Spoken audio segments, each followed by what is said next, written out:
So one of the main ways that I like to organize the pentatonic scale for any key is finding my two landmark shapes, shape number 1 and shape number 4, and then kind of branching off from those two shapes to cover the entire neck of the guitar. So I'll show you what I mean. So I'm going to do the key of A minor. So I find A on the low E string, and this is also the C major pentatonic. So whatever note your index finger is on, it's that minor pentatonic. Whatever note your pinky lands on the low E string, the same pentatonic shape is the C major pentatonic. So the A minor and C major pentatonic are relatives. They are the same scale. But I'm going to focus on it in terms of A minor. So the shape number 1 looks like this.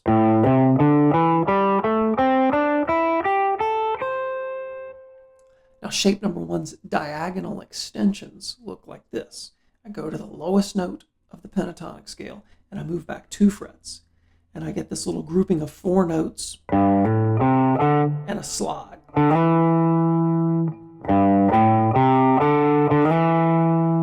And then I go to the next string, to the D string, and I do the exact same shape. And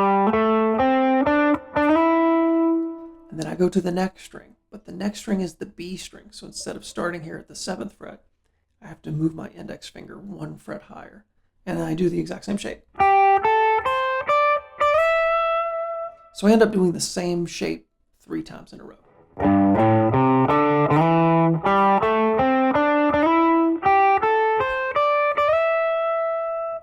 So that's shape number 1 and its diagonal extensions. So next I find A on the A string, and I'm going to do it here at the 12th fret, just so that I'm not involving open strings, because that's a little more confusing. But I'm taking A at the 12th fret and I play shape number 4, which looks like this.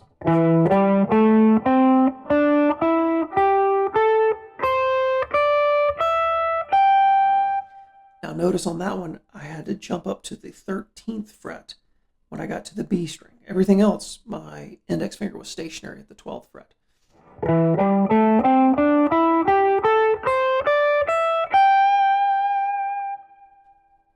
Okay, shape number 4 also has diagonal extensions. And again, I go to the lowest note on the shape, in this case, the 12th fret of the low E string, and I move back 2 frets. Now this time I go across 3 strings and then slide up. And then I go to the G string, the B string, which is that one that has the 1 fret offset, and that's where my other slide is. So again, that looked like this.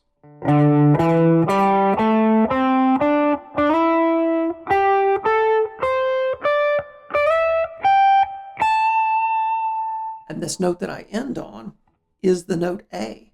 So that links me right back up with shape number 1.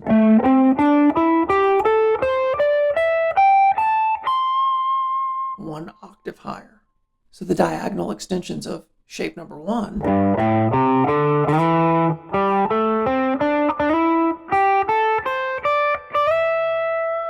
ended me here at the 12th fret on the high E string, and that is the same note as the 12th fret of the high E string in shape number 4.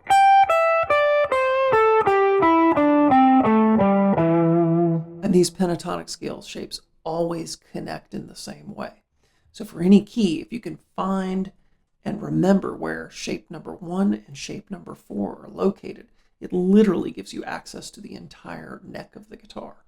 Now let me play you an example where I use all of those shapes. Shape number 1 and its diagonal extensions, shape number 4 and its diagonal extensions, and then the octave repeat of shape number 1 and its diagonal extension. So I'm literally going to go from some of the lowest notes on the guitar neck to the highest notes on the guitar neck using just those shapes.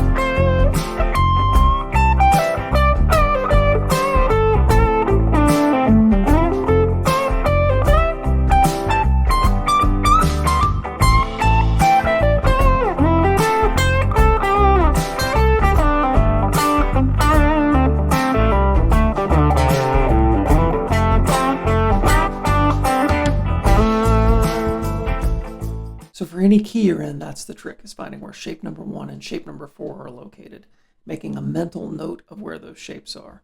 And then you gain freedom all over the neck by finding those 2 landmark shapes and remembering where they are. I hope you found that helpful. Thanks. Follow me for more lessons.